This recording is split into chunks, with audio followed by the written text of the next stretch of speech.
A boundless curse to the death of beauty and what is beloved, an endless curse of death and agony in a torrential flood, a curse upon thine soul, a curse upon thine house, a curse upon thine heart, and a curse upon thine spouse. Spirits sick and black of heart, I curse you all in the name of my black art. Sacrament now becomes this fleshed feast, for now I am become death and named the beast. A wish for something to kill the pain, still falls the nightingale's rain. Your black heart holds no truth or weight of lie, for thine are now as empty as the sky. Buddhism is the pursuit of Nirvana, which means the going out, such as the going out of desire. Why do we want desire to go out? Because desire is the root of all suffering, what we call an ego. What's an ego? Simply put, an ego is what you consider to be just you, a person alive in the universe rather than the truth, which is that you are the universe alive in a person. So how our ego separates itself from the universe is by identifying with suffering. People can identify with their race, religion, sexual orientation, or other factors that affect their lives, but this identification creates the ego, which perpetuates suffering.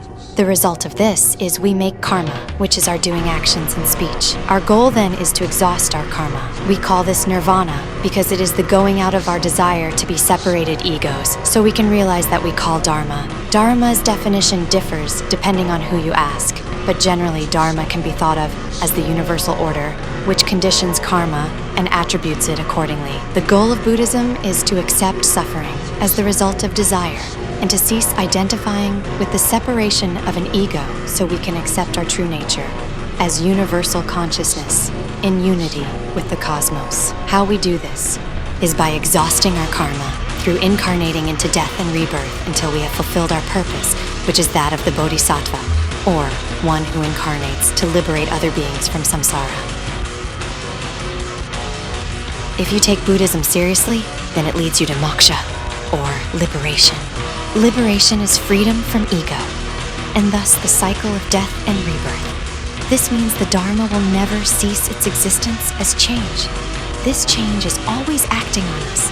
Resisting it creates pain and suffering because then we create more karma to bind us to death and rebirth. So this means when we cooperate with Dharma, we liberate ourselves from suffering, and karma is exhausted, meaning we are no longer subjects to death and rebirth.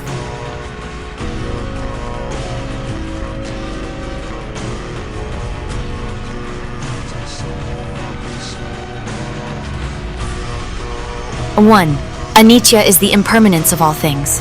2, a not-man is the absence of an abiding self within. 3, dukkha is the total state of us suffering illusion we are separate. Therefore, the inverse of this is 1, impermanence is a permanent thing. 2, we are all which is and isn't extant instead of an ego. 3, when we realize this, we become free from dukkha. So therefore, our conclusion becomes 1, that which I call myself does not exist as anything but a mental model of who I think I am. 2, my thoughts are not me, and I am not my thoughts because these things are impermanent and transient, when what I am is consciousness, which is a constant within nature. 3, if I liberate myself of suffering by achieving nirvana, then all beings may one day benefit for and from my sacrifice as a bodhisattva. Namaste. When I commit adharma or harm, or engage dukkha, what I am really doing is separating myself from the rest of the universe. Therefore, in the states of raga and moha, lost in lust or ignorant action, one falls in the tendency of the guna we refer to as tamas. The tamasic guna is the most sluggish, ignorant, destructive, and painful of the gunas to be within. What is a guna?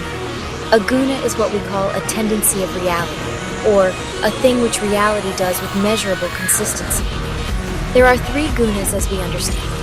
First, as I explained, is tamas, or the most ignorant of all gunas and therefore the most painful. Second is the rajasic guna, in which life is normal, mundane, but there is nothing especially splendorous or wonderful about it. So it is a state of suffering because the actual best state is that of the sattva, which is divine tendency towards union or hum with reality and the cosmos. Since karma is allotted by the cosmos in dharmic world, the transient beings within samsara are constantly searching for release from suffering while also wishing to maintain an ego. this creates what we call the quaking mess, which is that you wish to escape suffering into a higher state of being, while also bringing that which you call a self into this higher state of being, when the self you cling to is actually the suffering you identify with. So you cannot ascend to this higher level called Nirvana, because you cling to the illusory perception that suffering somehow contains value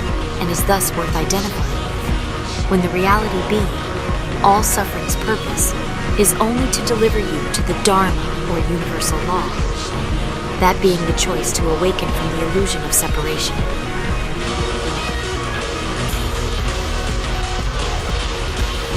Miyamoto Musashi taught us that since rhythm is in everything, there is also infection in everything. What we could consider life to be is an infection of us, the living upon the dead. However you define death, its undeniable reality is that it creates pain in the living. You cannot force Dharma upon any living being, for the very act of forcing Dharma destroys it to create a Dharma. For by trying to force universal truth on sentient beings, you are denying and defying that very same universal truth by depriving beings of the right to choose to walk towards or away from Dharma. The reality is that one who has achieved Dharma does not go around shouting, "I am Buddha," or even "I am a Bodhisattva," because this is clinging to the ego's desire to be gratified. The I which perpetuates my suffering can never be the Buddha. This is because when I identify with my suffering, or my body, or my mind, or even that which we call the soul, this is all clinging to the world of transience. There is an analogy. Life is like watching clouds. When you watch a cloud, you see it. Maybe your mind identifies it as similar to a shape or thing in life. Perhaps it even does genuinely resemble that thing, but you don't cling to the shape of the cloud, because you know, in your depths of your heart, that the shape of the cloud is a transient and impermanent thing. So think this way about everything else, and you will achieve Nirvana now.